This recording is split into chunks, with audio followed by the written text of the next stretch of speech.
The Tiger Speaks to You, Tales from the Wild Imagination.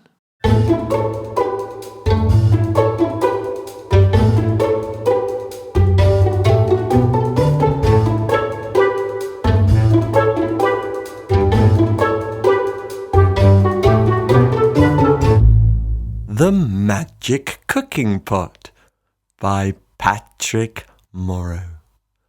Once a poor farmer and his wife lived beside the New Forest, and though they worked hard, they never seemed to have any money.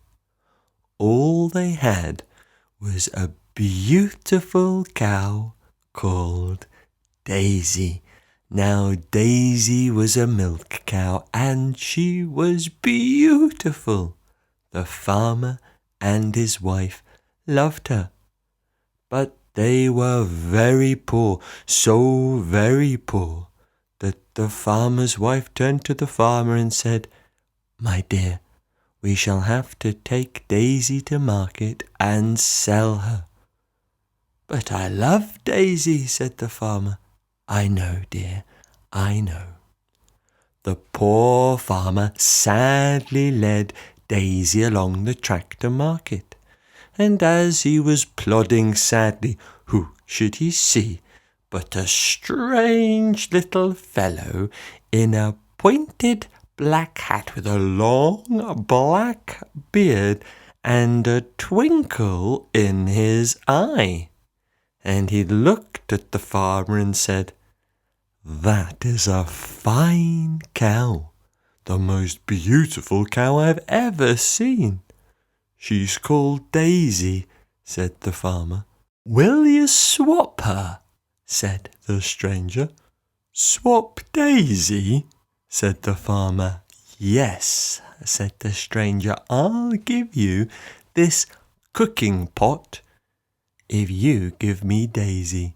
The farmer looked at the rusty old cooking pot on the floor, and he shook his head. He was not impressed. But just as he was about to walk away, the little pot called out, "Take me home, take me home."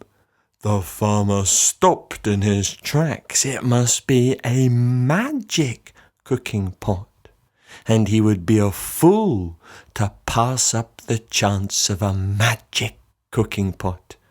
So he gave Daisy to the stranger, and he put the rusty old pot under his arm, and he took it to his wife. "Oh dear," said the wife, "whatever have you done? You've swapped Daisy for a rusty old cooking pot. Scrub me and polish me and make me shine, and I promise you things will be fine." The wife looked at the pot. It was a magic pot. "Scrub me and polish me and make me shine, and I promise things will be fine," said the wife. So she scrubbed and she polished the little pot until it shone brightly. She put the shiny new pot by the fireplace, where it shone and gleamed proudly, but was as silent as a mouse. Not another word came from the pot. "Maybe it's not magic at all," said the farmer.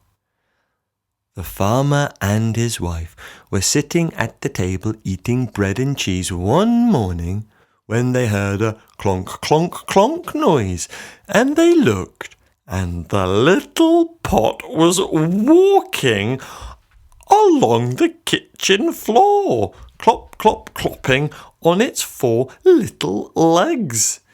It pushed open the door, and it walked down the road. "It's a magic cooking pot," said the farmer. "It's a magic cooking pot," said the farmer's wife. They ran to the door, and they could see the little pot hopping along the path as cheerfully as could be. Plop, plop, plop, plop, clock, clock, clock, clock, plop. It went all the way down the track, far in the distance, until they could see it no more. Where was the pot going? I'll tell you. The farmer and his wife had a neighbour, Mr. Grouch. Now, Mr. Grouch was a very rich man, and his favourite game was 1 for you and 3 for me. If you ever played with him, he would always want to win. He would never share, and he always took the biggest bit of cake. Mr. Grouch sat at home and he counted his bags of money, and he made a big pile out of his money, and he never shared with anyone. Mr. Grouch was so rich that he had plenty of servants, gardeners and cooks and cleaners that kept everything shiny and bright.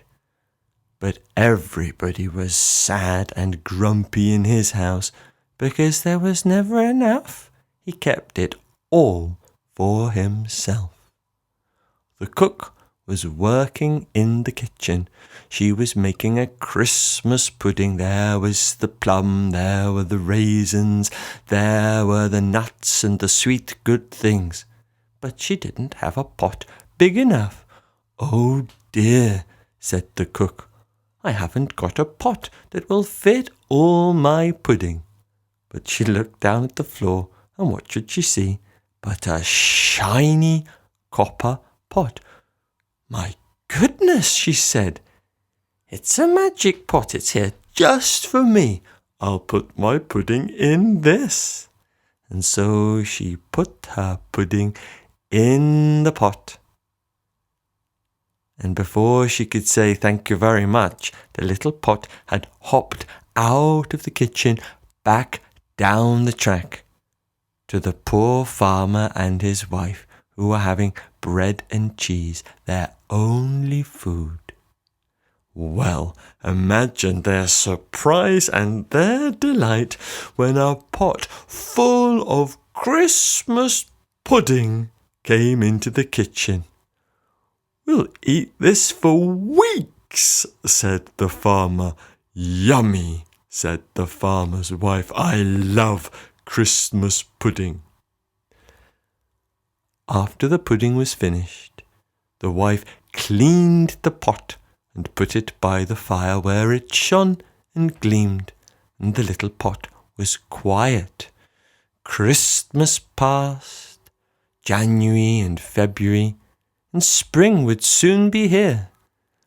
There hadn't been a word from the pot, and winter had been hard for the farmer and his wife. They didn't have Daisy. There was not much to eat, and they were thin, and they were looking forward to spring.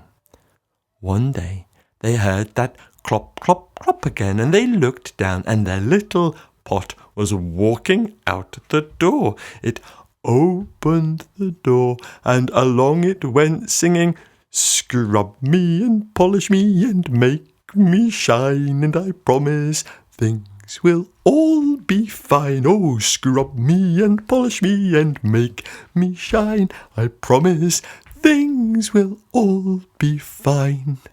The little pot was hopping back down the track to grumpy Mr. Grouch's house, where he was counting his bags of money. The little pot pushed open Mr. Grouch's door and hopped into Mr. Grouch's room.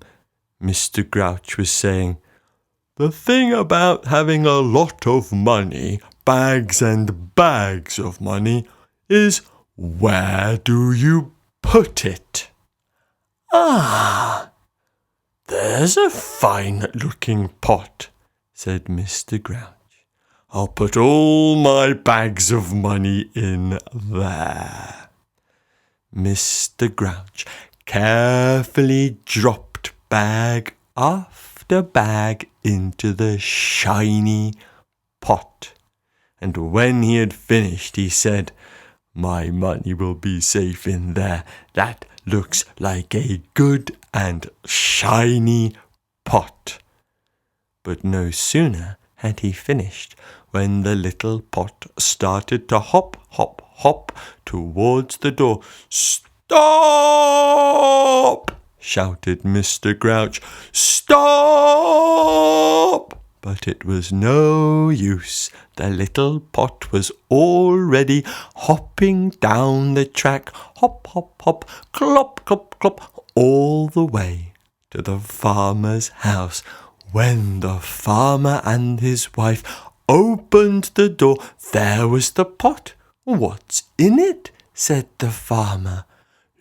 "Look," said the wife. "The pot is full. The shiny pot is full of treasure of gold." "We're rich," said the farmer. "We're rich," said the farmer's wife. And so they were. They had enough money to last them all their days. And they were kind, and they shared with all the people around them, and they lived happily together. The little pot, shiny and clean, stood beside the fire. But one day, whilst they were in the garden, they heard a clop, clop, clop, and they ran to see. And the little pot was hopping down the track. Where was it going? Well, nobody knows, for the little pot was never seen again.